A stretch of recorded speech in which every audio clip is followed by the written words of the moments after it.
कहते हैं जब इंसान हर तरफ से हार जाता है, जब उम्मीद की सारी किरणें बुझ जाती है, तब शुरू होती है खाटू नरेश की लीला। यह कहानी भी एक ऐसे ही पिता की है जो परिस्थितियों से पूरी तरह हार चुका था, लेकिन उसका विश्वास बाबा श्याम पर अटल था।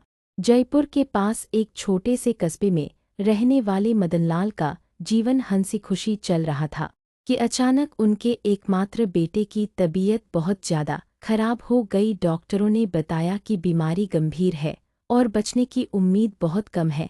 बड़े बड़े अस्पतालों के चक्कर काटने के बाद भी जब डॉक्टरों ने हाथ खड़े कर दिए और कहा अब सब कुछ ऊपर वाले के हाथ में है, तो मदनलाल के पैरों तले जमीन खिसक गई। एक पिता की आंखों के सामने उसका जवान बेटा जिंदगी और मौत से जूझ रहा था।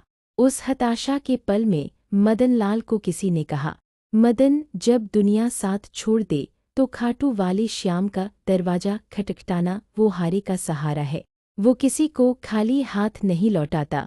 टूटे हुए मन और आंखों में आंसुओं का सैलाब लिए मदनलाल ने खाटू धाम जाने का फैसला किया। अस्पताल में बेटे के पास अपनी पत्नी को छोड़कर वह भारी कदमों से बाबा के दरबार की ओर निकल पड़ा। रास्ते भर उसके होठों पर सिर्फ एक ही प्रार्थना थी, बाबा, मैं हार गया हूँ, अब मेरी लाज तेरे हाथ में है।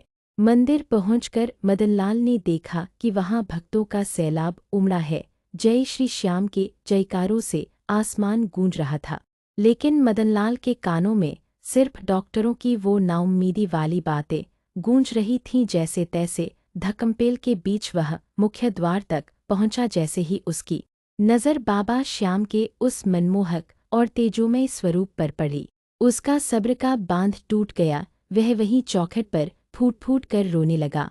उसने कोई धन दौलत नहीं मांगी, बस बाबा के चरणों में अपना माथा टेक दिया और रूंधे गले से कहा, हे लगातार दुनिया कहती है तू हारे का सहारा है। आज एक पिता हार कर तेरी चौखट पर आया है। मेरे बेटे की सांसें उखड़ रही हैं, प्रभु उसे जीवनदान दो। उस वक्त मदनलाल को ऐसा महसूस हुआ जैसे किसी ने उसके कंधे पर हाथ रखा हो और कानों में कहा हो, जा, तेरा काम बन गया। एक अजीब सी शांति उसके मन में उतर गई।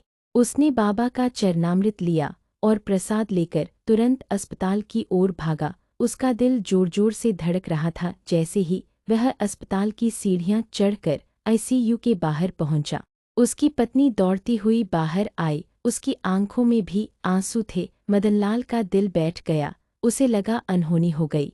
लेकिन तभी उसकी पत्नी ने जो कहा, उसने मदनलाल को निशब्द कर दिया। उसने कहा, जी, अभी कुछ देर पहले जब डॉक्टरों ने उम्मीद छोड़ दी थी, अचानक बेटे के शरीर में हरकत हुई। उसने आंखें खोल दी हैं और डॉक्टर भी इसे चमत्कार मान रहे हैं। वो खतरे से बाहर है। मदनलाल समझ गया कि यह चमत्कार ठीक उसी वक्त हुआ जब उसने बाबा की चौखट पर अपना माथा टेका था। वह वहीं अस्पताल के गलियारे में घुटनों के बल बैठ गया और हाथ जोड़कर बाबा का धन्यवाद करने लगा।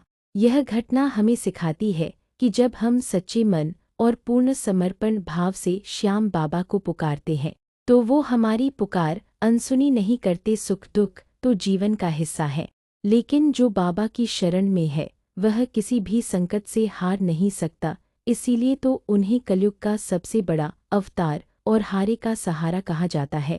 जय श्री श्याम।